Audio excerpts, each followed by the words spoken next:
www.pdcent.com.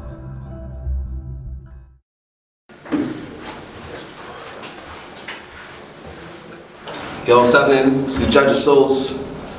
Yeah, right now on a journey. I'm doing my documentaries. This is the first of the series. I'm going to interview a guy today called Quincey, Old School Foundation, Brixton 28s. I'm saying we're going to do a deep interview, talk about some of his jail stories, life stories, shootouts. It's like a whole controversial journey. Some may not like it, some may be inspired. It's very deep, I'm saying. So we're going to go to his apartment right now, meet him, introduce him to you lot, and then go from there.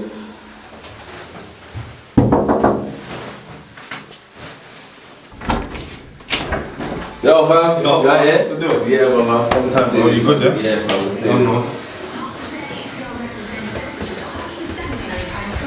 Hold on, bro. Right here? Done. Yeah. Rolex, that's minimal. Versace braces, Mac cap, enough clap. Big cash, big rings in my stash. Diamonds, cufflinks, tight pin. I take you on a sad trip into Qozo, when he never worshipped nothing except jewels, funds and gold. Blunt as they come, funds was my iman. I was lost in this dunya like a number.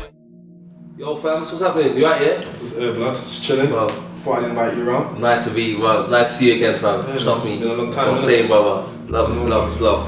It's love. Yeah. So, I was just telling the people that it's been a, so like you're a very controversial figure. Very controversial. A lot of people have been, there's a lot of like hearsay and rumours, and I always say you're like an urban legend. You've always been growing up, you've been like an urban legend. Like, a lot of people don't even know who you are, they don't know what you look like, they just heard the name. The name spread around like wildfire, everyone knows. In the whole UK, you say the name Quincey, they're like, yeah, I heard about that guy, serious guy. So just saying, today we just want to break it down and give a deep insight into your whole life, your journey, what you're about, where you're going, and just give the real insight. We're gonna turn the urban stories into a real life journey today. I'm saying, so we want to do so tell us about you growing up, when you first started, when you was like, you can remember as a young man, when the first time you remember, how was life for you? How, from your eyes, how do you see it?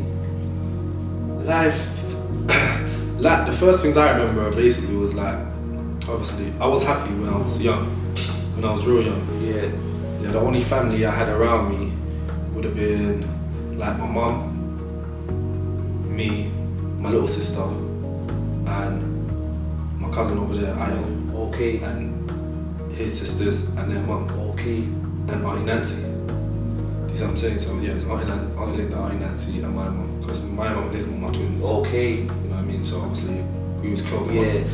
Everyone's come from Manchester, really.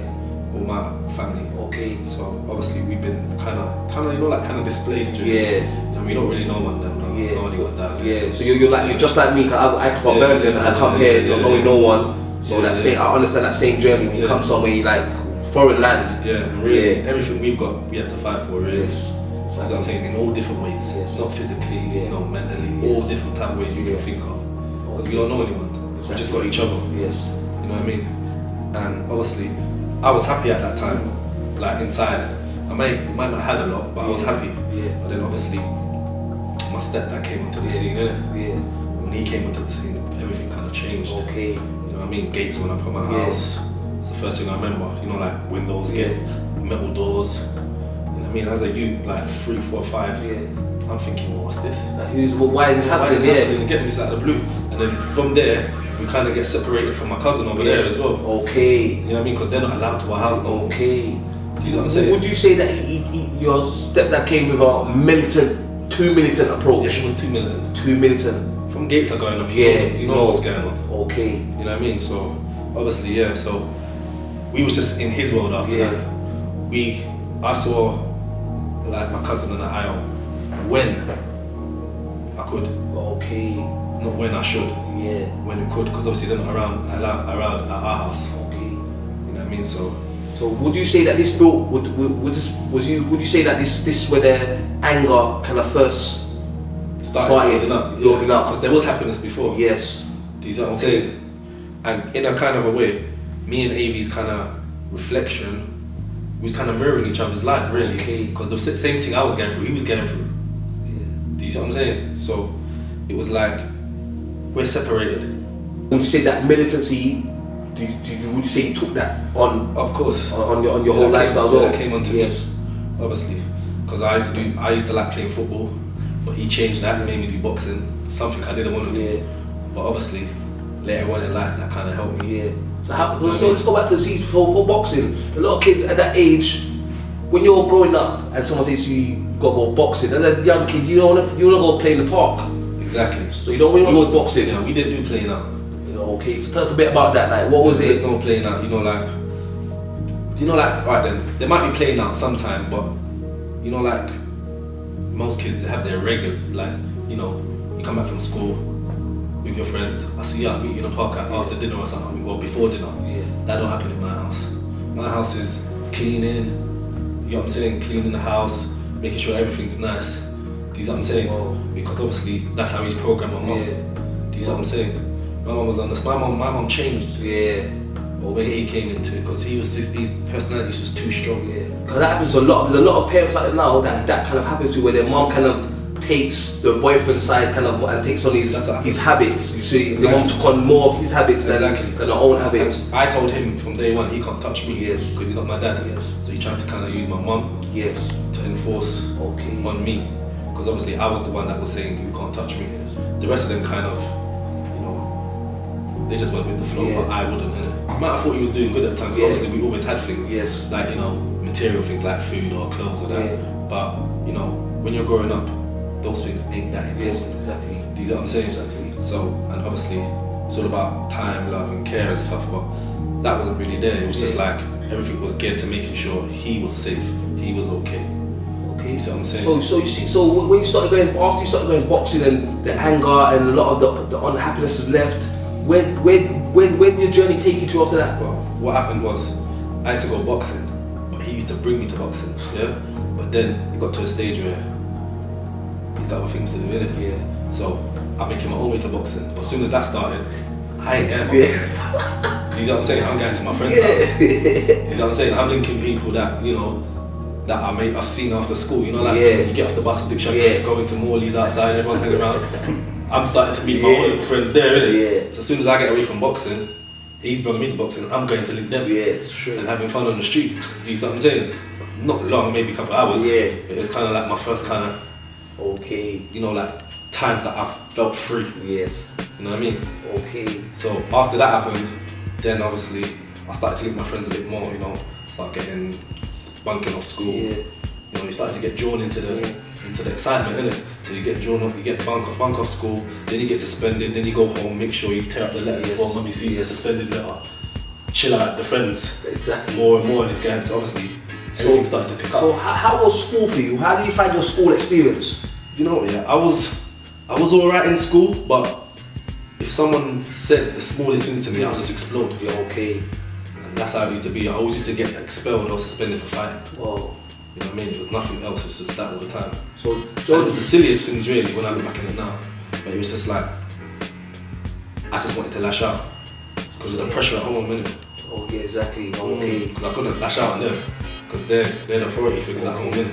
So when someone lashed out to me at school, I ain't got no respect for them. I just, lash out at them basically. What was your first encounter with like being arrested or something, or with the law, that kind of things? The first time I got arrested, I showed you the picture of it. That first time I got arrested, I can't remember exactly what it was for, something petty. But the first time I got arrested, they phoned my house. And they took, and basically the response was, you can keep him. Wow. See what I'm saying? But I already know that's it. That's him telling her to tell. Because obviously he don't want police at the house. Because he don't know. He don't remember. Man's living on the same place I've lived forever. Brooks and Hill. Do you know what I'm saying? He lives there. No one doesn't know he lives there. Remember, his shop's on the front line. He's like one of the baddest guys around, keeping up most badness, and he's on Brooks and Hill. Listen, you gotta understand this. It's not my mum. It's him. Someone speaking. Do you know what I'm saying? Obviously at the time, I was hurt more at my mum. Because obviously it's my mum and I don't care about him. Yeah. But you know, as you get older, you understand that you're sitting in jail so much time. You know what happened when you replay it all over your head. Do you know what I'm saying? He don't want police at the house. And that is the end of the story. The story doesn't matter what's happening. They're not coming in. No, they're not coming in. You can have him. He's not my kid anyway. You know what I'm saying? Just straight. So it's straight as that. I remember I used to go to these children's homes. Obviously, I had a feeling of loneliness in it. It was very lonely because obviously I'm going somewhere. I don't know what I'm going into. You know what I mean? So I was anxious. You know what I mean? Like feeling sad, wishing I was back at home. Yeah, of course. You know what I'm saying? But I knew it wasn't happening. So I just had to learn to be strong, innit? Learn to be strong, deal with it. Go on the children's home. When I was at the children's home, I never ever liked the environment. Okay. So I always used to just wait for my pocket money and run off. Yeah. Get a train back and go back to Brixton and then link my friends and then stay at their house for maybe as long as I could. Might not be long, maybe a few days, and then I just move around. And then like once for my arrest, innit? Because remember, I'm remanded into care now. Yeah. Because I'm building up court cases. I'm building up so much court cases, petty ones, but I'm not going to court, so they put me in care to get me to court. And how old are you at this time? Around 12. Wow. Coming up to 30, 12, yeah, 12 coming up to 30, you know, in that zone there. Wow. That is what I'm saying. So a lot of people are like, they know you're in, you could be getting into trouble at 12 and being in so much trouble. Like not just, some people are in a little bit of trouble then, but you're talking about like, you've got cases, you have charges, police are looking for you, plus you're in care, you're on the streets and you're building a reputation as you're building this as well. Yeah, obviously, I'm from Brixton and I'm in Brixton and the police from Brixton are looking for me. So it's not even like I'm in a different area. So I just know that I'm just constantly under pressure. All the time. Do you see what I'm saying? All of the time, like that, like you said, world on my shoulders. Do you see what I'm saying? Like, that's how I feel all the time. You get what I'm saying? I'm with my friends, but they're alright. I'm looking around for police. Wow. Do you see what I'm saying? I'm hungry, I ain't got no money. You get what I'm saying? Wow. So that's just have so much on your shoulders at such a young age. That is a lot. Like I can relate to that. Obviously, I had the similar lifestyle on my shoulder at the same time. But a lot of people, they don't have that. That's a lot of stuff. So see, after that journey, okay, from the boxing experience to going onto the streets to get arrested, social services, you are very well known across the whole UK as Quincey with 28. How did your encounter with the 28s? How was your first encounter with 28s? I used to go to this place called Dexter Playground. Okay. Which is on, you know what it is? Road. Yeah, Road. Yeah, so obviously when you go to there, right at the end, that's where all the older 28s used to be. Sitting down in the little hut, smoking weed, cracking jokes, chatting, blah blah blah. Obviously we're not supposed to be down that part, but that's how I used to get over. I used to climb over the fence there. Okay. And bam, they know me as, my stepdad's son, blah blah blah blah blah. You know what I mean? Most of them had little encounters with him, where they're looking for them because of this or that. But you know what I mean? But obviously we cracked jokes with them, and then obviously they started, passing weed around and stuff. You know what I mean? But from then they kind of took a shine to me. You know what I mean? So that was my first encounter with them. Like Duffers, Sykes, Squids. That was like my oldest at the time. Wow. You know what I mean? I didn't know they was my oldest at the time actually, but obviously that's how the relationship started from there. So Duffers was a very big, he was like a main figure. He's another notorious name from everywhere in the UK. You mentioned Duffers, so that's that Brixton guy that rest in peace. He died. I'm saying. So what was your experience with Duffers? Because that was some people they just heard rumours about him. Like you actually been around him. Yeah. Duffers, if you know him properly, he's a good-hearted person. Do you know what I'm saying? Like he'll give you his last five. Do you know what I'm saying? That's how I know Duffers. Like if he sees me, he'll ask me about it. Because he knows I'm on the road. He'll just ask me about it, stuff like that. Wow. But obviously one time we got kind of like in a bit of a madness. Because basically I was having an argument with a girl and her dad tried to start with me. So as he tried to start with me, Duffers came out of nowhere and just knocked him out. Like on the outside. You know when Morley's and that used to be stopgap and right there. So it was after school hours, isn't it? So after that he got arrested for it. And then remember, I'm on the run. I'm constantly on the run. I'm on the run for knife point robberies, burglaries. Because these times I'm hanging around in Angel Town, chilling in Delhi, stuff like that. You know what I'm saying? So obviously these are the kind of times we're running a bit of ting now as well. You know what I'm saying? So I don't care what anyone has got to say to me, but he's telling me I've got to come to court to be his witness. I'm saying I can't go to court, I'm on the run. You know what I'm saying? So he said, no, you better meet me here and we go to court. I just said, yeah. Never met him. Yeah. And then one day, I'm walking down the road and I heard someone go, oi! I'm looking around. I'm thinking, wow, where did that oi come from? I know that oi as well. I know that voice. Yeah, so I'm walking backwards. So I walked up and then I said, look around. I see duffers moving like Usain Bolt. Yo, down Brixton Road. Like Usain, yeah? Before I know it, this guy just had me right here. Some long strides. Yeah? He said, where you at? It's me. I can't go on court. And then he went, bang! It's me. It's me duffers. Now, isn't, what do you mean? You gotta come court, but I helped you, blah, blah, blah. Isn't, listen, I didn't ask you to knock out the guy. I didn't ask you to knock out the guy, and I'm on run. If I go court, I've got too much charges to answer to. He said, you're coming to court with me. So he brought me, to some girl's house, some hostel, hostel from St. Matthews. So now I'm sitting down in this hostel with him at the table, tired, it's all 3 in the morning, he's lying down on the bed of the girl, just watching me, having little jokes with the girl, and I'm thinking, you get me?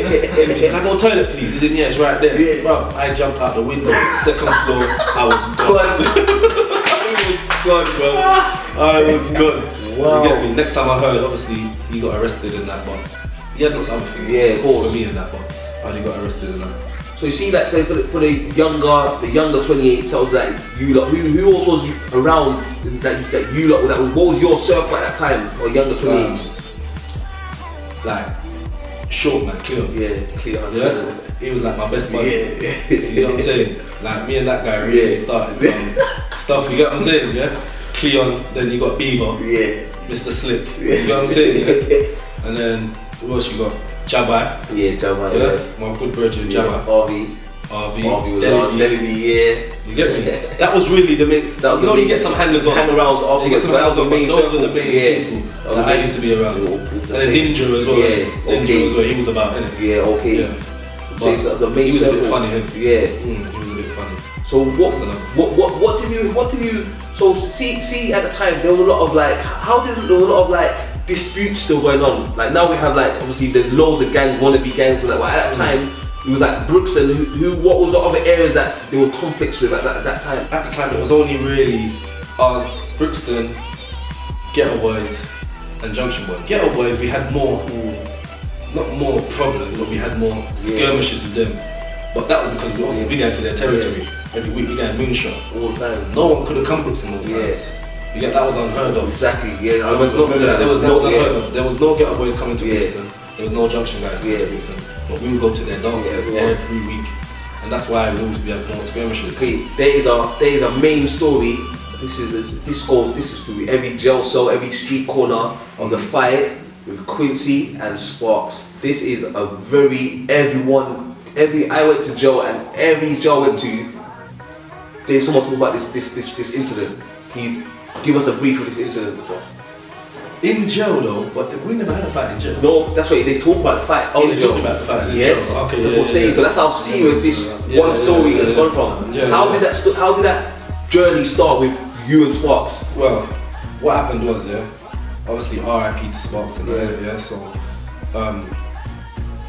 obviously one day I was going out with like the main girl at the time. Her name was Carleen, innit? So obviously they had a little bad feelings about that as well, innit? But obviously me, Jaja, and I think even Flowers was there, and I think Beaver might have been there as well. They went to follow me up there, innit? So follow me up there. Then when we get up to like New Cross, where the train station is, we see around 30 Ghetto Boys, innit? And then obviously they seen us first, so they just came straight for us, But then there was like, I think there was an older there. So the older was saying, yo, one-on-ones, innit? Then obviously them not going like, they don't want to fight, innit? None of them. You know what I'm saying, Because obviously they're saying whoever's fighting Sparks, innit? So they didn't want to fight, so I could feel someone pushing me in my back. I don't know who it was, but they pushed me. I what I'm saying? So before I was there, like, alright, cool, let's fight. You know what I'm saying? So we went down some side road. Yeah. And they went the side road now, then everyone formed a circle with it, yeah? So obviously now, we just, you know, like 2 pit bulls. Yeah. And then obviously, he's throwing a few punches, but then, obviously, I know I'm skilled in what I was doing, because obviously that was close to my boxing period. I gave him a few combinations, and these boys just jumped on and said, no. Yeah, because obviously he was at the stage where he was like dizzy in it, and they just stopped the thing, no. And then I was waiting, and then they said, his arms dislocated, can't fight no more. Wow. So when man said that, them lot said, yo, let's get out of it. You get me? So man just started moving quick to the high road, jumped on the bus, and we was out. Wow. You get me, bro? Obviously after that, there was a few little more things like where, because obviously now they're kind of mad, innit? Yeah. Now they're bloods. Yeah. You know what I'm saying? So if we go Peckham now, they hear about it, they're flying down to Peckham. Yeah. And there's a pub on Peckham High Street. What's that called? What's it? Like when you're getting up to Peckham, it's on the right. Right outside, I know what you're talking about. It's right. Is it called the Castle or something? Castle, Water Castle or something. It got down now. I don't know. I think it was got down now, But yeah, that was there. And we was in a party there. It was around probably 8 of us, short man, all of us was there. And then some little youth came up to us and said, yo, you man better get out of it. I said, what? I can't out of it. There's a little youth. Go away, man. What are you talking about? Man's bad. You're getting nowhere. You get what I'm saying? He said, nah, bruv, get out. You get what I'm saying? Because obviously, even though there's a little young Peckham youth, they don't like ghetto youths. You know what I'm saying? Like they know we're the only ones putting pressure on them. So that's probably why he came and told us. Because we're in Peckham, that you ain't got to tell us. But obviously, he wants to see like things happen to them. So he's watching our back. So as we come out now, I think Jaja went round, looked down, and you see Jaja. When he gets boomy, you know, his spit starts coming out. He's like, yo, fam, you better get out of here. Yo, fam, trust me. Come on, fam. Start grabbing me. Yo, bro, what's going on? Listen, look down the road. I saw one bag of youths, and you know what, bro? I saw baseball bats. Wow. I saw machetes. I saw everything, bro. You get me, yeah? So bam, man took it. Saw short man said, yo, let's blow. It started blowing. But you know, it's like when a dog sees you running, innit? The whole of them, the whole thing was going. Wow. I'm like, bro, short man, he's the fastest runner. He's way out in front. He's like, yo, you man, keep up, man, keep up. I'm like, yo, fam, I can't run that fast, bro. You get me? And he's dusting, so we dust in the gardens. So we're dusting in the gardens, and then bam. He started scaling fences, but he is scaling them in one jump. You get me, like, whoop, over, yeah? Me and Jaja done 2, As we got to the third one, it's like our body was just saying no. Just saying no. So there was a little bush in the corner. So me and Jaja hiding in this bush now, hiding. Listen, man was under the like, you see the bushes there? Man was under it. Underneath, you don't try to blend like that. I'm trying to go under the bush. So like, if they look round the bush, they can't even see anyone. Man's under the bush, bruv. You get what I'm saying, Jaja said, be quiet. Don't say one thing. Fam, what am I going to say, bruv? He's like, it's just shh. And then bam, we heard the tools come in the garden. We heard that, you know, like on the things. Like, have you seen that? What's that film? Have you seen it? Warriors, all the gangs. That's what man's here. You got what I'm saying? Perfect. Man saying, yo, where are they? Bare different voices, but man's scared. I am scared. My heart's beating like this, Because obviously we're trapped. And then bam, they was in the first garden, and we thinking, nah, they're not gonna come in this one. And then bam, we had the gate open. They came in, all it was in there, Then one guy said, there they are. Whoa. Here's me. Whoa. And it wasn't even me. God must have took over, I just jumped up and said, what do you want? And then they started backing off like that. So when they started backing off, I started backing off, and Jaja started going, what? I said, what do you want? He started going into overdrive. What? You think you're bad? And then we eased out of the garden, and then there was this guy, what's his name? Some guy, Coxon's cousin or something. What was his name, man, from Acre Lane? He used to wear Avrex jackets. Dark skin, twist. Shiloh will tell you. Shiloh saw us come out. God, listen, yo, you man can't. Because you know what it is? When you're younger, big boys see very intimidating. Yeah. Remember, we're small youths, innit? He said, yo, you man can't touch them, man. And he said, yeah, you man go. And me and Jaja just got off, bruv. You get me? Wow. Survived that, bruv. That was a straight instinct, bruv. And what age group was that? That was like 13, blood. Wow. 13. You are very well known for like setting the whole bank robbery, the whole scene. That was really short, man. Yeah, you lot are very like. So tell us how like your first incident like that led into you to go to prison for the bank robbery. What was your first one? Obviously, yeah, everything's building up in it. Like, obviously, you know, as you know, first man started licking phones, like cars, busting arcade machines. You know, man's got so much charges against their name, but they can't put me in prison. Okay. Because I'm like 14, I'm too young. Yeah. And then so maybe around 6 months, just before I hit 15. Yeah. We must have just walked. We must have been walking past a train station. Yeah. So we just walked in there, and I just went on the door.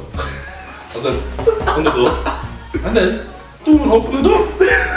I said, "Wow!" I just dived in there. The drawer was full, bare money. All of us we just ransacked the drawers. Wow. You get me? Got a few grand.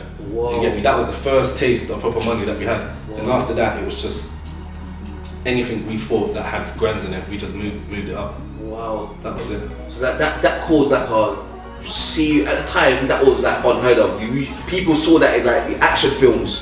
So remember there was no guns. That's what I'm saying. So that was like wow, are these guys really running places and just grabbing money? Like just grabbing money. You don't really like obviously I was young hearing about like I was just a bit younger hearing that wow, like these guys are running, jumping and grabbing money. So I'm obviously just the ones underneath you were just 1 year younger.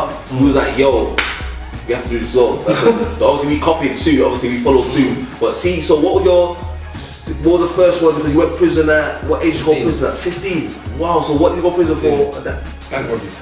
Wow. Can you tell us what was the first like bank robbery done that you got arrested for? What was the actual adrenaline rush? How did you go do it? The bank robbery. That obviously after that. We just done a few little, you know, like it was just like, it wasn't kind of like robbing the bank. What we got to, it was just kind of like, you know, going past the bank, seeing someone drawing out bare cash, running there, snatching. Yeah. That was the first thing. But then what happened was, I must have sat in the bank at lunchtime, just reading one of the pamphlets. And I waited for them to open the door. As soon as they opened the door, bam, I flew in. Them lot saw me doing that, and they flew into the bank. Wow. And all of us were behind the counter, just grabbing money, and then after that we started looking for ones with, because man thought that was a bit too much hard work, innit? So man started to look ones with, you know, building signs, no counter, no screen. So what we're doing there, just running there, straight jump over, and just ransack the drawers. You get me? You lot made the police actually, they created a thing called steaming.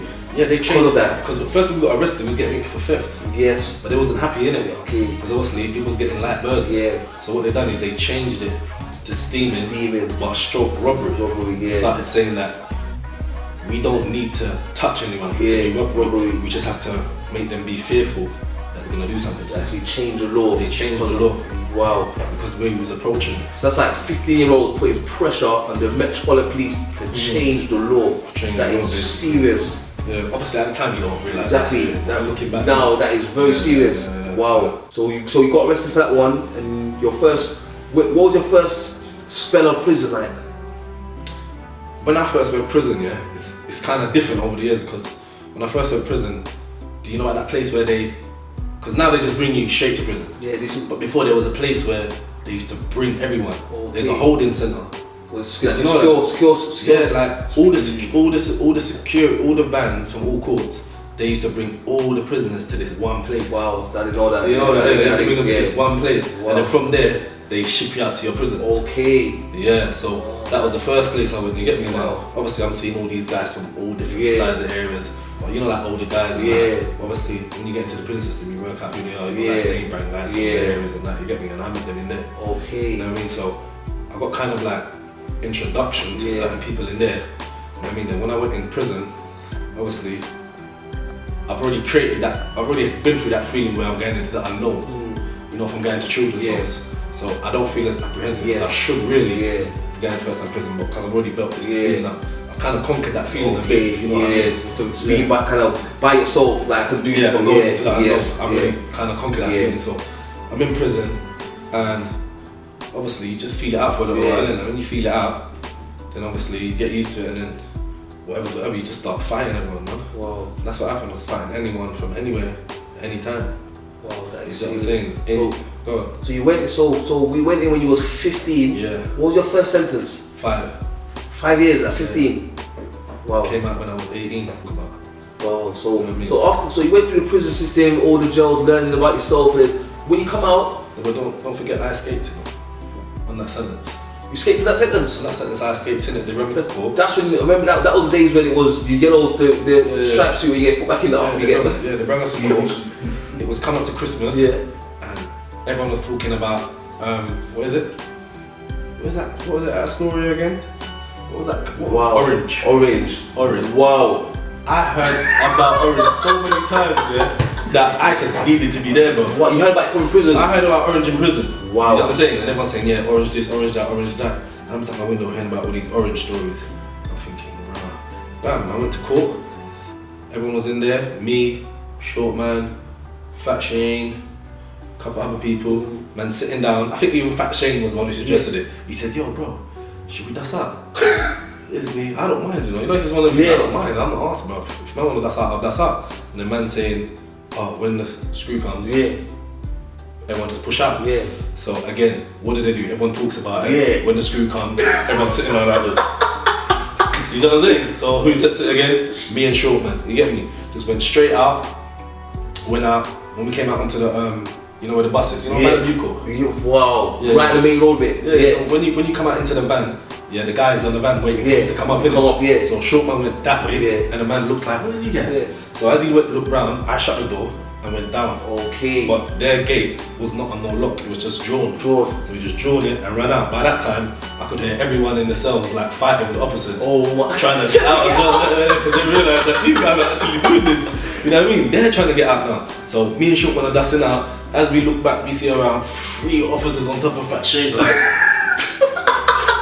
Down to the ground and stuff, you get me? Next man get hold, me and Short, we just kept on running straight to the train station. Got a train, came out Clapham Common, ran to my mum's house, you get me? Got some change of clothes and I was gone. Straight to Deli Bees, all over again, started licking it every day. Yeah. Short Man gave himself up though. People talked to him to give himself up in it, so I tried to do what I'm. Did you end up going to the Orange? I went Orange. Orange. Yeah. Orange. Wow, when you came out now, there was right now is this like there was during that age group there was especially when we was young, there was like a crack epidemic on the streets where a lot of young youths were smoking the crack. We call it at that time was called it ting. It was more like it was like a big man thing. Like he was going on things them times when he was running the ting and making money. So tell us that journey, how you experienced with the whole cocaine and drug era.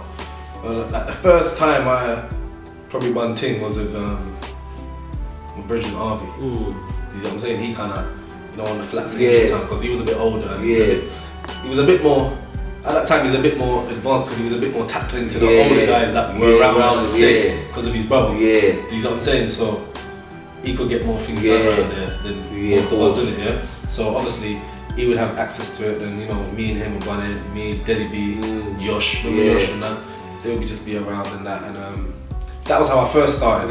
And obviously, going on the roads. Then I find out that Short Man's bunning as well. We start bunning together. There was just little things like little bowls and rub a little thing, do a little half pants. Wow. When you buy half pants at that time, you're excited. Like, that's a big serious thing. That's serious thing. You get me? Like, so I used to be able to steal cars. Because obviously I was in the children's home with remember White Justin? Yes, okay. He used to be in the children's home with me, him and Toots. Toots. He's a bad boy driver. Justin's a bad boy driver. Justin teach me how to steal cars. Okay. You get me? So I can steal cars, but I can't drive them. Short Man can drive. So me and Short Man link and start linking black box and mini metros. You know what I mean? Old school, yes. Bobby told me that. Short Man driving them. I'm in there. We're bunning ting. Listen to Snoop Doggy Dogg. You get me? K-Boy used to link cars. But that Snoop Dogg, you know that Ladi Dadi. That's the tune we used to sing all the time. Just sitting in the car on Tulsa, just bunning till morning, and then obviously. He'd probably drop me off somewhere because I couldn't say his mum was a bit strict. Get if we go to Harvey's or Deli Bees.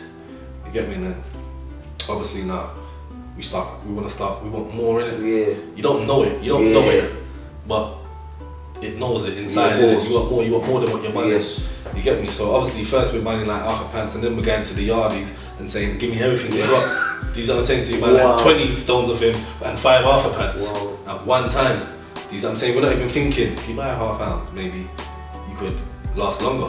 Yeah. I mean, we're just in a rush. We're just on a bun. So we're buying all that, and then start trusting something, because they see us coming with money, they start trusting, they ain't getting paid, you know what I mean, yeah?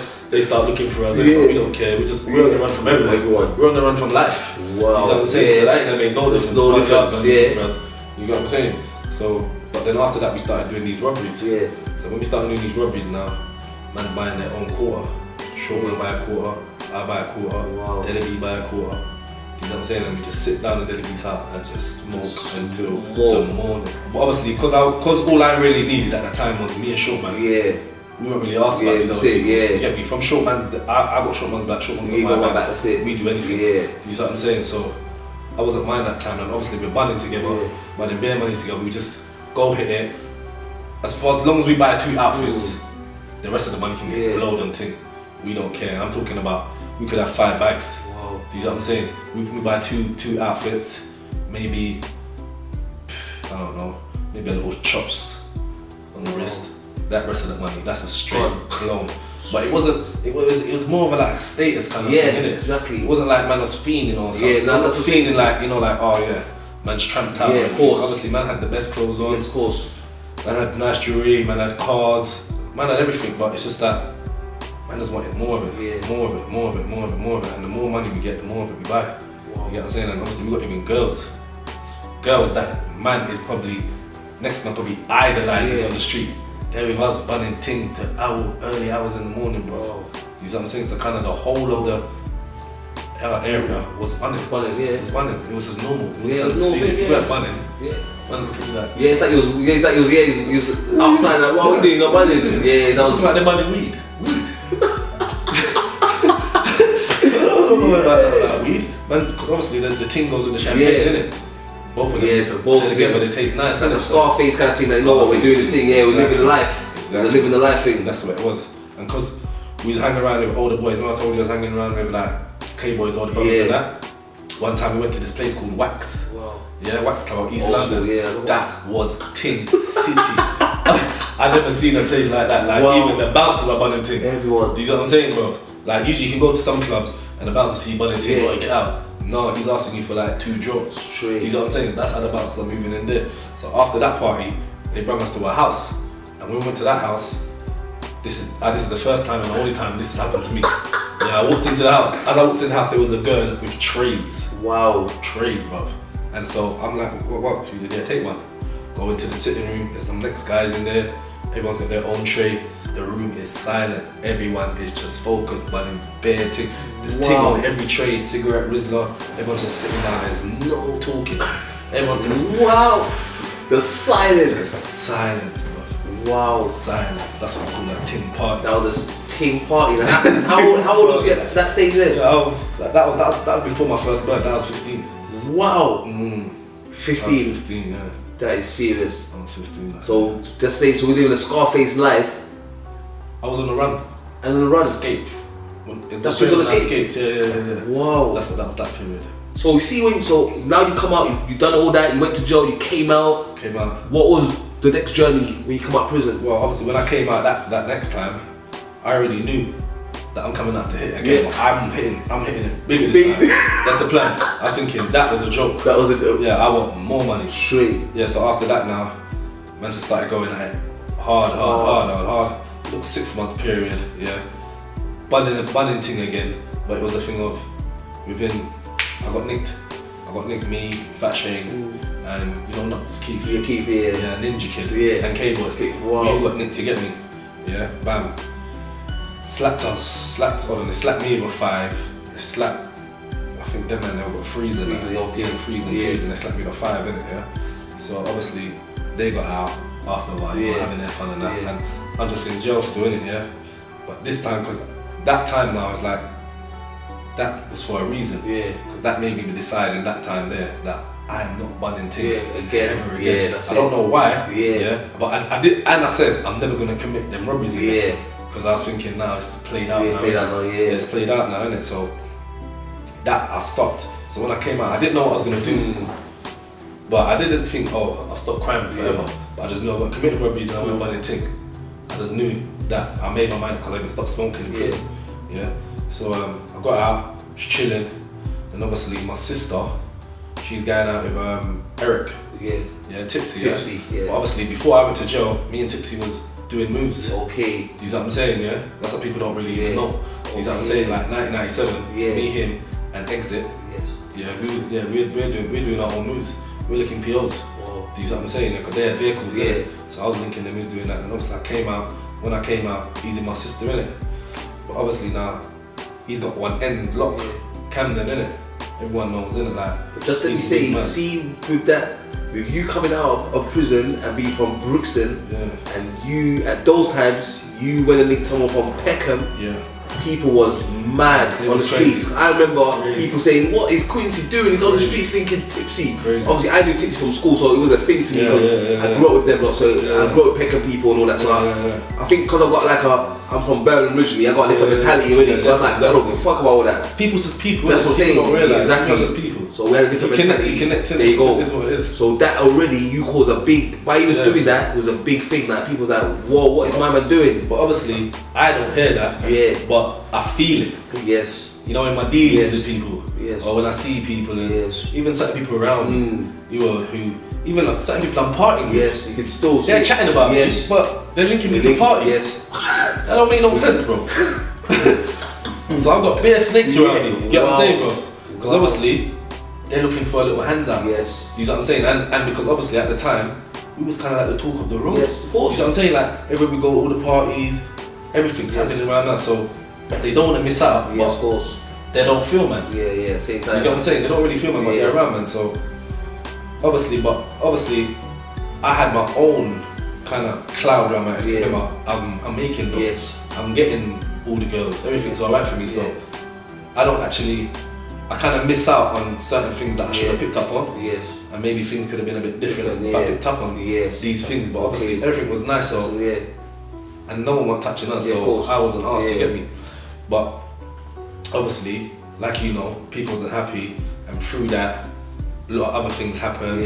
You get me? Like a couple of houses got robbed around us, and you know it has to be people around us, because no one else don't hold the locations. And then before you know it, there was a problem with Eric. You know what I'm saying? Now this problem's not with me because people from my bits, are telling me, you're not from Peckham. We don't. It's nothing to do with you. You know what I'm saying? They ain't got a problem with me. So they're trying to separate me from my boy. But me, I'm low. I'm not separated from nobody. Do you know what I'm saying? That's what I eat with, that's what I sleep with. Do you know what I'm saying? So, sleep with no homo.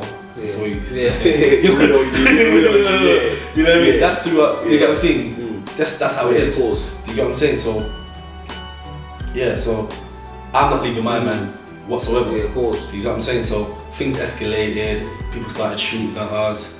Do you know what I'm saying? But obviously, there was a situation where the first time I got shot at, Eric got a parcel, DHL, and in that parcel was a bottle of oil, and there was a letter, and the letter said, make sure you use this oil because from next week, everyone around you is gonna start shooting at each other. And I'm like, what? You know what I'm saying? I'm like, whoa. I'm like, what?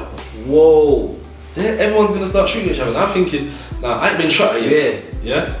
So I don't know what these people are talking about. I'm thinking, this is nuts. But being me and me, because I'm very spiritual. Do you know what I'm saying? Like, put religion aside, I'm spiritual being me. I'm just spiritual.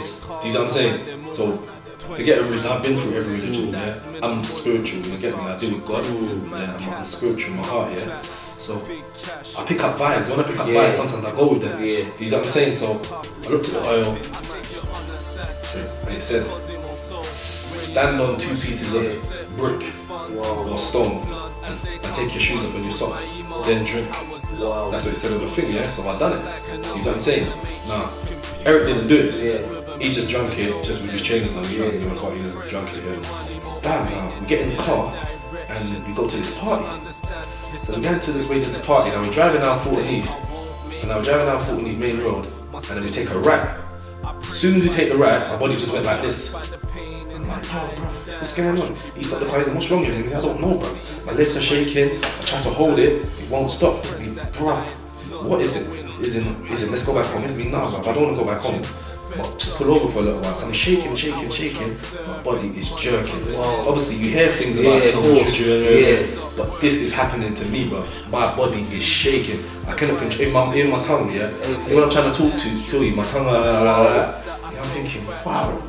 You get me? So we're going into the car park now. Our friend Bugsy was behind us in his car, yeah. So as those two got out of the car, they got out of the car to like pissing at it, like. But remember, they're moving normally, casually in it. So they got out of the car, they had a piss, they're laughing. I'm sitting on the seat still, yeah. Because when I put my foot out of the car, yeah, my foot started to hurt when I put my foot out of the car. So I put it back in, yeah. But then obviously I know I have to go to them. So I put my foot out, and I'm thinking every time I put the sole of my foot down, it's like I'm stepping in fire. Whoa. So what I started to do now, I started to walk on my tiptoes and I'm holding my hand, yeah. But I'm way behind them. They just walked on because they're just thinking we're going into Soul Solid. That's what they're thinking. That's what we was going. They're thinking we're going into Soul Solid. They're raving. So I'm behind them on my tiptoes, yeah, like that. Just because I'm on my tiptoes, yeah. There's a car over there, yeah. I could actually see in the car because I'm on my tiptoes. If I wasn't shaking and on my tiptoes, I would have walked past the car, and then as I walked past the car, they would just obviously attack us then. Because I'm on my tiptoes, I was looking and I could see like heads in the back of the car like leaning down. My instinct just said, yo, Tipsy, run! As soon as I said that, yeah, I just heard bitter shots, man. Wow. Bitter, bah, bah, bah, bah. And as soon as that happened, that feeling just went woof off my body. Wow. It was woof. And then I ran, I bush again. I went to clear the fence, bam, fell into the bush. Wow. Yeah, and I saw the guys walking around the bush, like, where did he go? Where did he go? Because they couldn't understand us. Obviously, they see us all fly over the fence. Okay. But they wasn't sure if I flew over the fence. Okay. But I'm in the bush again. And they go, where has he gone? Then I had bare police, and then they just got off. You get me? And that was the first time anything like that happened to me. Wow. A few things happened to me after that. You get me? What was he like? I was in the bush. What was he feeling in the bush? Like, wow. I remember I was just saying, please God, don't let me get me. Please God, don't let me get me. That's all I said. I remember saying that. That is serious. You get me? I remember saying that. Please God, don't let me get me. Yeah. So to the bushes and after all that, what was the next situation that with you and Tipsy's kind of friendship? How did what after that incident? Where was you like? Where your head must be crazy. Like, wow, like people are trying to kill you. You got haters. You're making money. Everyone's talking about you. Like, what was happening? So this time, obviously, at the beginning, we never had no firearms, innit? We never no use for no firearms, because obviously we're just making money. Life's sweet. You know what I'm saying? We don't even need anyone, because obviously we got cats. We only got cats. Nice. Nice. The cats are. You get me? We don't even need to talk to no one. We don't need to bend no one nothing. Then obviously certain people around us started to get sacked off the line. Because obviously they weren't performing. You know what I'm saying? So that made the kind of certain peckermen started to, that same feeling that the Brixton guys had about me, the Peckham guys started having off him. Do you know what I'm saying? Well, I'm not sacking him, it's my fault. You sacking him. You let him perform, it's not my fault. Do you know what I'm saying? So obviously, it's kind of like, it just ended up being me, him and Bugsy. You know what I'm saying? It was like us three. That's a free circle. Yeah. Because I started to see fun in this in other people. Because obviously, by the time Nines got shot now the cloud's gone. Yeah, of course. Obviously, Tipsy, eyes wide open. Up. Any funny move. Straight. Stop linking in, phone change. You know what I'm saying? It was just like that. So it just became close. Kind of close ranks. You get me? Some next guy around us got shot. But obviously he was from out of town, but man still had his back in it, but he didn't have our back, so we just lodged him. You know what I'm saying? He was kind of scared. You know what I'm saying? So it was just us three rolling around. But the thing is, we're still getting parties. We're not even thinking, oh yeah, we could get killed. We are still partying every week, getting Coliseum, coming outside of raves, getting shot at. You know what I'm saying? Having shootouts outside raves. It's just normal procedure. We're thinking it's funny. It's not funny when you look back at it now, because we could lose our life all the time. But that's what we're doing, still going out, raving, blah, blah, blah. So now, obviously, we're buying a bare fire, any firearm that moves, if you've got a clip, I want that straight. You could have just a one shot. Wow. I want that. Because man is extra paranoid. Man's just building up. And then obviously we're buying little whips, stuffing up the whips with the things. And because anywhere we go, anywhere we know we go, we need them things close. Like so if I got a girl over there in the car, packed, house packed. That's how man is moving. Because obviously man's paranoid, but man still has to work on the line. And obviously we're working on the line. And we go to Camden, feds know what we're doing, but they just can't catch us. We've got workers in it. So that's how it was. And obviously when we go raid, we're strapped now. And obviously Gems, no Gems? He started hanging around and I was in it, because Gems like the excitement, innit? That's the excitement, innit? I know Gems from jail, innit? Like he was just like, when I first met him in jail, he wanted to fight me. You know what I'm saying? He wanted to fight me, you know what I'm saying? But when I brought him in the cell, he's like, oh fam, come on, there's bare people out there. I said, you know what, I like you, man. I like you a lot, bro. You know what I'm saying? So from there, being clicked together, So yeah, he started hanging around with us, boom. So obviously, we got a little team, and obviously, I got faith in them, innit? Like obviously, man will do their thing, innit? And Gems, you know, he's gonna do his thing anyway. Yeah, so that's live, innit? And obviously, Remy's been in man from day one, innit? Remy's, you get me, like Remy just don't leave, man.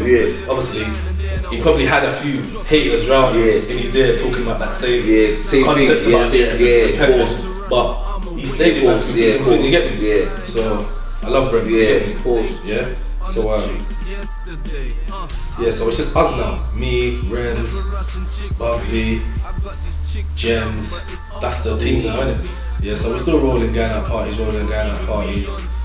When we see anybody now, it's just anyone even talk to these guys. I see them straight. It's straight. You get what I'm saying? That's how man's moving. Like, man's just in the middle where they don't care. Of course. Man's been shot at too many times, and the way I'm seeing it is we're the victims. You know what I'm saying?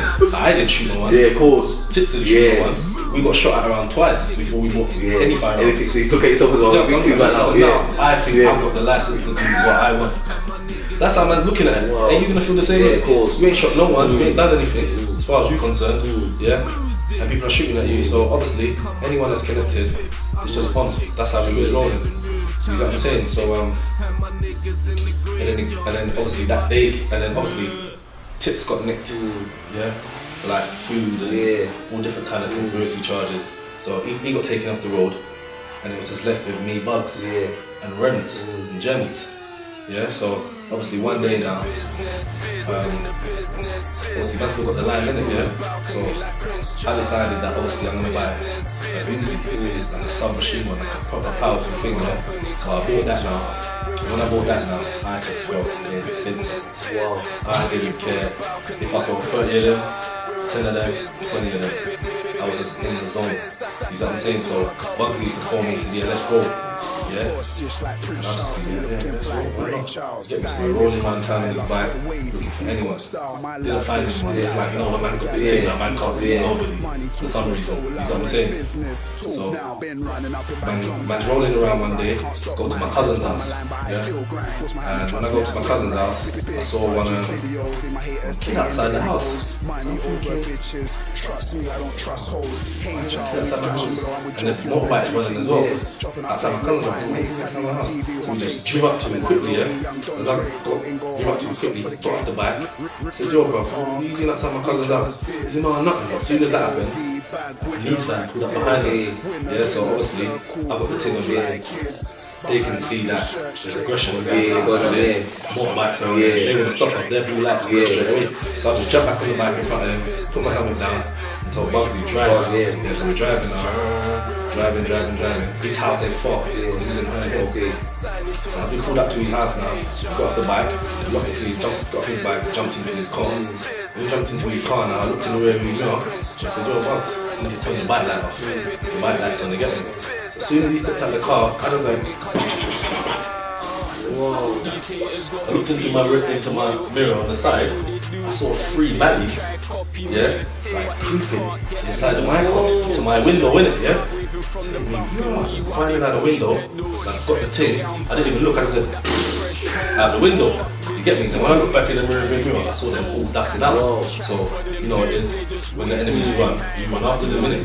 Jumped out the car, yeah, and I wasn't even aiming, I was aiming like I was in the movie, just like, shooting cars, everything, just mad. But then obviously there was like some, an old woman and an old man and a little kid in that to run along. They was like doing a little one hops from down there, so I just went in the air, let them cross.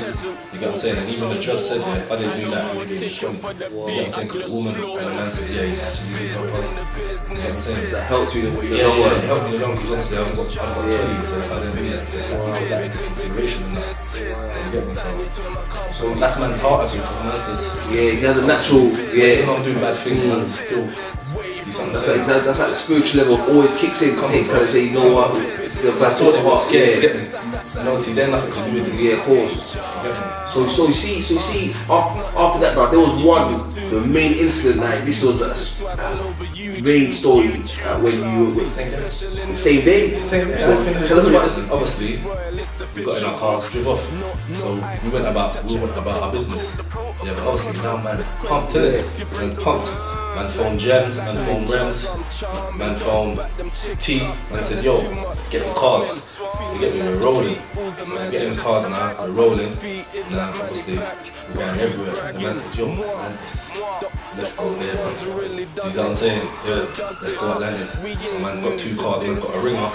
Yeah, and man's got another car, you get me? So yeah, drive up there now. Boom. I'm in this Audi. So I'm in the Audi now, me and Jens. You know what I'm saying? Rest in peace, yeah. We in the Audi driving up there, and then bam, police car pulled up behind us. So obviously they knew it was us. You get what I'm saying? They're on us straight away. So I'm thinking, wow, yeah. So I pulled the mag to see how much. I went to pull it to see how much things was left in the thing, yeah.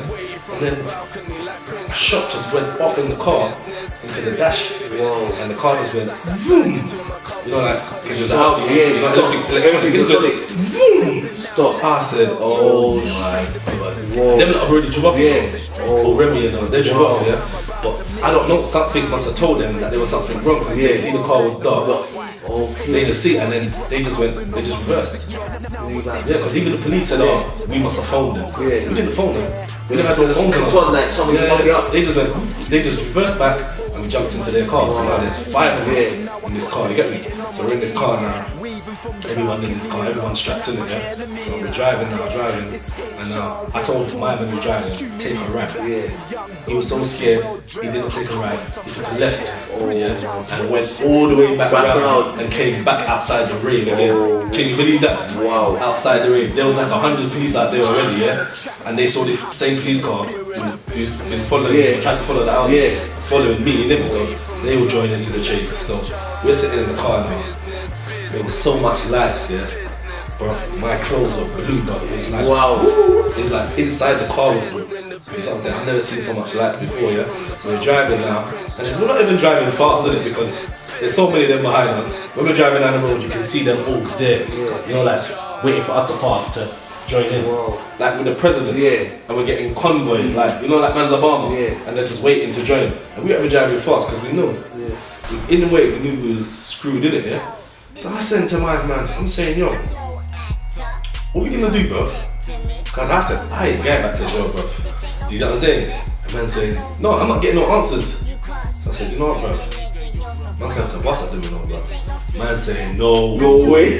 I said, alright then, cool, say nothing. But we kept him driving for a little while. Then when I realised we was getting more to 4 underneath, yeah, it's a bit more, yeah. I just put the thing out the window and just went, you get me? I didn't know where I was aiming, I just pulled it out the window.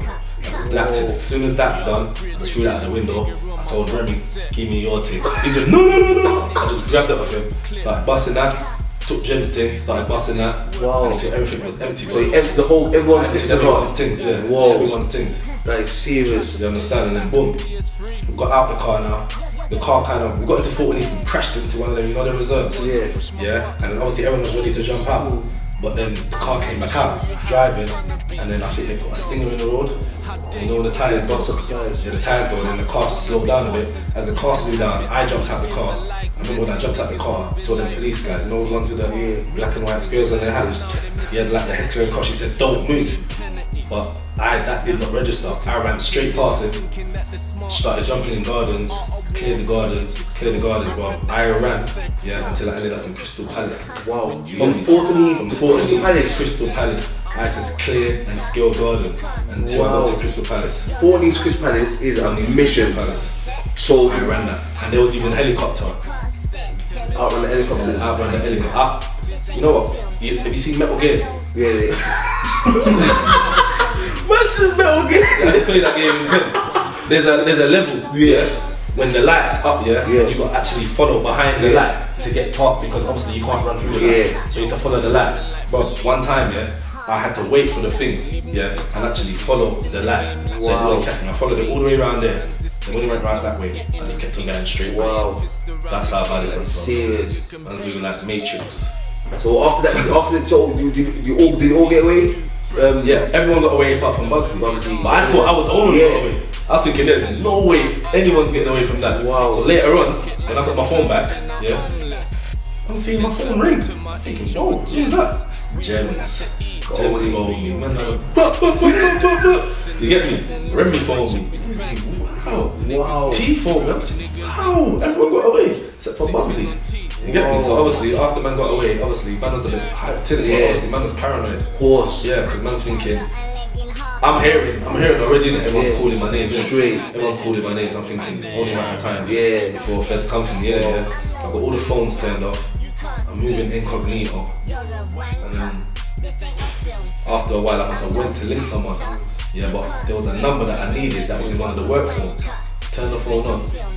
As I turned the phone on, took the number out, turned the phone back off. Police have arrested 2 men in connection with a shooting outside a Croydon nightclub. The 2 men were arrested in West London yesterday after armed officers fired plastic bullets at their car, forcing it to stop. The arrests come 4 days after a 27-year-old man was shot at the Atlantis nightclub in Croydon. Officers who gave chase were also fired at by a gunman in a car. There was rubber bullet shooting in the car. Wow. Police, you get me? So I just turned that phone on for like 2 minutes and they found me. Wow. You know what I'm saying? Just like that, bro. That's serious. So they must have been waiting. It was waiting. Just waiting hoping that the phone they turned on. Waiting, That is the work phones. That is deep. They know they're thinking these guys are hungry for money. They're gonna turn the phone on. And I wasn't even turning on the phone. for that. Turning on for a number. That's what I'm saying. You get wow. Me? So that's how serious they want McDonald's. Fulham High Street, Fulham High Road, McDonald's. You get me? We was there. I turned on the phone, turned it off, met the guy. As I left the guy, we took a right. And as we took the right, like I saw some tinted window cars, a Saab and a Golf. Following, I'm thinking, that's enemies. You got what I'm saying? Because they're tinted. When it was boy them, you get me? And then as soon as we turned the right, I just went bah, bah, bah, bah, bah. And the car just went, it just kind of wobbled. And before I knew it, I was on the floor, just playing petite, just getting kicked up and stuff like that. You get me? Wow. And that was all over the news. Everything, that whole incident was everyone on the news. Tell us about when you got arrested, now you're in prison, and then ready to get sentenced. Obviously, there's man's trying to bust case, innit? Everyone's trying to get out. You know what I mean? But obviously, for me to get out, my story would kind of implicate other people. So I just said, you know what? Forget that. I'll just run this case where they stitch me up. Because I've got guys who are banter rights in the case, but it's like they don't want me to run my story to get off because they hardly got evidence on me. So I'm saying, if you're banter rights, you might as well just say, I touched that gun at your house. Because you're banter rights, you got caught at the scene. You got caught, you got bulletproof everything, you got guns, the car's in your name. Do you know what I'm saying? They've got you on camera with your next car as well. And they're shooting outside your sister's house earlier in the day. They know it's you. So I'm saying, you might as well say that gun. I touched it at your house, and you can let me go home. But man's in their mind, they're thinking they're gonna run some case that they got kidnapped. But I'm not one to hate. So I say, you know what, bruv? Cool. I'll just run. I got stitched up case and try and bust it that way. You know what I'm saying? So I done that. It was looking good. We had bare points, bare Archibald points. The judge said, listen, Archibald does not matter in this case. Listen, this is too serious. You got what I'm saying? Because we had an angle where they should have thrown the thing out at half time because all the evidence in the car was contaminated because they didn't see that the car and they just left the car in the garage. in an open garage. Wow. You know, where you could walk in, anyone could walk in. They left it like that for a month until they arrested me. And then they went back to the garage. Do you know what I'm saying? So, really, they should have thrown that, all that evidence in the car should have got thrown out, but they didn't. Because that evidence in the car ties me to the case. So without that car, there's no me. So he said, forget that. The thing in that car is sticking. You know what I'm saying? So went through all that as like 4-week trial or something, going there every day. And then one day they just called us on Saturday. On Saturday, I couldn't believe it. Wow. You know, Saturday you're thinking you got your weekend just to chill. They said, yo, you're going court today. I said, bro. So the big day now, stand up in court. And then there was bare police there, bare police I've never seen in suits. Get me some different police, you know, that's waiting to see me go down, innit? So I'm sitting there now, they just said, I was the first one to die, because there's hardly no evidence of me. But they said, yo, wait, you stand up. I said, what? They said, no, we've already been found guilty. And then he said, yo, wait, stand up. Stand up. He said, yeah, you're getting sentenced today. I'm thinking, what about the rest of them? You know what I'm saying? They said, no. They said, you're getting sentenced today. They said, you don't need no reports. Wow. He said, I said, why don't you need reports? He said, have you seen his criminal record? Wow. And this guy don't need no reports. I know how to deal with him today. Straight. He said, in fact, I'm going to give him a mandatory life sentence. Wow. So the judge said, for what? They said, because he's a repeat violent offender. So I called my barrister quickly in it. I said, listen, I've never been nicked. From all the robberies, there's no violence. No violence here. I said, you need to check them. Bring out all the transcripts. All of the robberies. So he went and got them. Came back next week and he looked through all of them and he said, actually you're right. He didn't touch anyone. Not one person got touched. No violence like that. Bam. He said, alright, then cool. You're not gonna get life, but I'm gonna give you more than the rest of them. And he said, stand up in 14 years. Wow. You get me? You know what? At that time, I'm not really thinking about that. It was only when I heard Eric got killed. Because he had some dailies in it, and then he got killed. So, in a way, it's like, I felt it and I didn't feel it, because you know what I done? I blanked it out of my head by I started taking bare drugs, smoking bare weed, drinking bare hooch, and we take it like every weekend. It was me and some group of Manchester guys, and guys, we used to have E-parties. Wow. You get me? Like, as soon as we have our lunch in the morning, ecstasy until the next morning. Wow. Just partying every weekend, Friday, Saturday, Sunday. Wow. And obviously that's what we look forward to every week. You know what I'm saying? That's what we used to do all the time. So in kind of way I kind of blanked it out. You know what I'm saying? That's how I kind of dealt with it at the time. You know what I'm saying? And then boom. Obviously Justin died, Jens died. And I'm thinking, wow. I'm thinking like, it starts to hit me, but I'm still in that drug mode. You know what I'm saying? And then boom. My enemies came to my prison. Prison I'm in, they shouldn't be in. So I know police sent them in there because I'm convicted and they're remand. Wherever they done was wherever it was. It's not even in the same location. So I don't know how they get into my prison. So obviously it was a straight setup in it, So we had a little fight in prison, and then before then they moved me out of prison. So obviously now I've gone to Franklin now, which is Durham. So it's still ACAT prison, but it's far in it. It's just like white people. Like there's even a landing called Mississippi. That's how bad that ends is, called Mississippi, bro. No, there's no black man on that spur. Even if you come there the spur and you ask the officer, have you seen Joe? Oh yeah, he's probably on Mississippi. Even the screws call it Mississippi. That's how bad that is. You see what I'm saying? So I'm in there, but I don't know too much people now. It's just like mostly white people. So I ain't really got the access to all the weed and drink and the visa I used to have. So it's like I'm coming down now. You chilling out now. I'm coming down now. But then obviously, Tips is gone. Tips is a man I used to write to. You know, let out horse feelings, talk, express things. You get what I'm saying? But that's gone now, isn't it? So what I done, I started looking at his letters and that, and he used to like write little rhymes at the end. You get what I'm saying? And then so when I'm going over his letters now, and this is when it's starting to hit me now, because my mind's clear, innit? You understand? But when it's hitting me, it's like something's coming over me, but it's telling me to write. You get what I'm saying? So I just keep writing, and I keep practicing and practicing. And then one yard guy that I know, called Edwards. You get what I'm saying? He's a good friend still, some Jamaican guy. He was in there, and I used to, because he was the one I know, I used to go to him and say, yo, how does this sound? How does this sound? And he said, said, yeah man, that's good. And he used to have a little, him and his little yard friends, they used to have a little session in the afternoon. So obviously I'm starting to get invited now, because obviously I'm making choruses. Do you know what I'm saying? I'm making choruses, they're pressing record, they're doing the verses. And obviously that's how I started to become good at like choruses and rapping. I got my confidence to get me. From there now, I used to stay up till like 6 in the morning, just write, non-stop. And obviously, through my life, I'm not really been one to talk, but that was like the way of me. It's like getting everything else, just write it down. You know what I mean? I just started to write my own book. You get me? So I started to write poems, little scripts. You get me? And then obviously, kind of because I missed my childhood, I got a wild imagination. Do you know what I'm saying? I got a wild imagination, bro. Like, I can get ideas out of anything. You can show me that, and I'll just make 50 different ideas out of it. You think, wow. Do you know what I'm saying? So that's how the kind of creative side came into it. You get what I'm saying? And then after, because I was so far away from home, I put application in to move back. So they moved me to Whitemore. You get me? So when I moved to Whitemore now, some guy came in.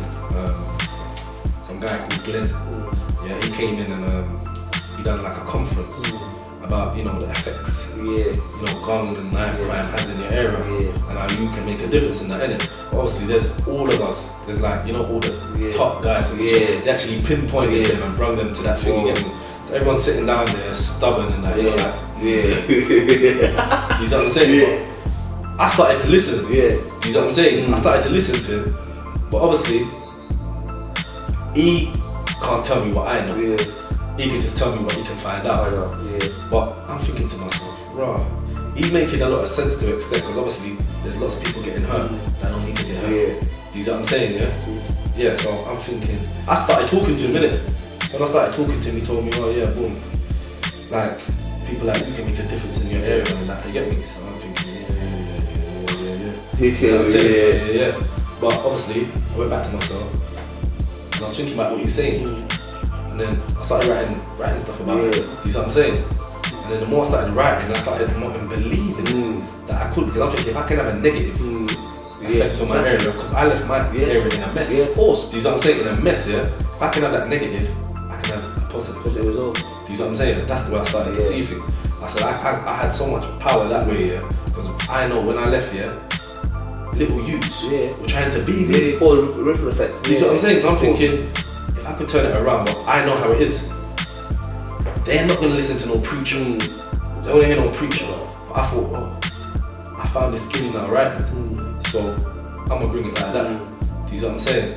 And tie the two together, I can start doing positive things. I'm making music. Do you know what I'm saying? I can start to have a life now. I've never had a life before. You know what I'm saying? What's your mind state like right now? Right now, my mind state is, I'm going with this music. You get me? Like, obviously, I came out, friends, forget them. They're all fake. Do you know what I'm saying? You know, like, there's so many of them, like 95% are fake. Forget them. You get what I'm saying? You probably can find maybe 3, 4 maximum good people. Friends who ain't related to you in your life. That's about it. The rest of them, they've all got their own uses for you. You know what I'm saying? This man's partying with you because he knows people are scared of you. You know what I'm saying? So he wants to hang around with you. He don't really want to do nothing for you, he just wants to be seen with you. You know what I'm saying? Like, I'm with certain guys, they're phoning guys saying, I'm with you. What are you telling them? You know what I'm saying? He knows what he's doing. You know what I'm saying? But they pose as friends. You get me? I had quite a few of those guys. You know what I'm saying? Guys I was hanging around with in prison. You're saying, come out the road, it's a different thing. And then you hear they get shot. And when they get shot now, they want to phone you, you're your friend again. What you find, because there's one thing as well, why even people that watch this now, they'll be thinking, Jaja, Quincey sit in the same place, like that alone is a lot of things. A lot of people think, because before you went in, that whole drama and that whole thing that was happening, that caused a big split. And what you find, a lot of people was taking sides. I'm one of those people, my loyalty is always different. I'm like that, I've always been that from a young, I think it's because I'm not from London, I think I'm from Birmingham, so I always think differently. So I think I'm different, I'm grounded like that, I'm saying, so I always say, no, this is how I am. If I know 2 set people, that's how it is. I'm not trying to jump in the middle on 2 sides, I don't do that. But there's a lot of people that with true sides. Yeah, definitely. Say, what would you say to people? Because a lot of people, even there's some people now that they don't want a true side. They want to be like, they do want to say, you know what, I'm just grounded, but not that much. Just I would take it as sensible people. But some you get the little wannabe people that will try to pick sides. Yeah, see them people, them people there, they should just, like, first think about themselves, then think about their family, because that's the most important thing. Because them people that they think that they might be holding any torch for a lobby, they'll be the first people to forget them when they're in trouble. You know what I'm saying? Like, they could end up in jail live tomorrow. You might hear a few phone calls. I've been through it. Yeah, a few phone calls for a few months. After that, you don't see that. It's only 6 years, 5 years. See them faces that you're seeing then, that's your people. You know what I'm saying? Them other people there, you don't hear from them, you know what I'm saying? So I wouldn't really take that kind of thing too serious. First think about yourself, first think about your family. And at the end of the day, if you think like that, everyone could come together and make bigger things happen. You know what I'm saying? There don't need to be no divide. Yeah man, that's good man. So right now, it seems like you're like, on a very progressive path. So what kind of people and things have got around you right now? Well, obviously, you can see like I've got my album coming out soon. So right now I'm dealing with music. You get me, like I've got Young Don helping me out, doing a little joint venture. You get me. Obviously I've linked Jaja. Yeah, of course. And obviously I'm just linking people where I can build an empire with them. Instead of just having people who have got their own agendas. You know what I mean? If I see someone doing positive and they want to get on a positive path, I'm on it with them. You get me? That's how I'm going forward. Yeah, of course. Yeah, fam. So imagine we come from the streets, Brixton. Like, now we're standing in a place like this. Like, how does that make you feel? I feel beautiful right now, bro. I'm seeing a bigger picture, bro. That's what I'm saying. Enough man don't get to see that bigger picture, bro. Enough man's Trust me. passed away. Man's here actually living this, seeing a bigger picture, bro. I feel blessed, bro. That's what I'm saying. So we've got obviously you do a lot of progressive things. You're part of a lot of progressive things. There's someone today that you've that's with you. That to like tell us a bit more and introduce him. Yeah, man. Obviously, this is Malachi, innit? Yeah. Tyrone. He's like my brother and that, innit? Yeah. Obviously now, he's got an organisation that I'm supporting him, and we're gonna push this thing together. It's called Positive Pass. So, like I said before, if you're on positive things, I'm on positive things. We come together, we make this thing happen, man. That's cool. You get me? It's the same way I link Jaja. You get me? You see what I'm on, I know what he's on. We're moving forward, so. This is Malachi. So what's happening, sir? You right here? So tell us a bit about what you're doing. Like, Wow, I see. Started Positive Pass on was on remand in HMB, and I came out and I thought, make a change. We'll do something in this community to make things different. Yeah. Now, I mean, Positive Pass.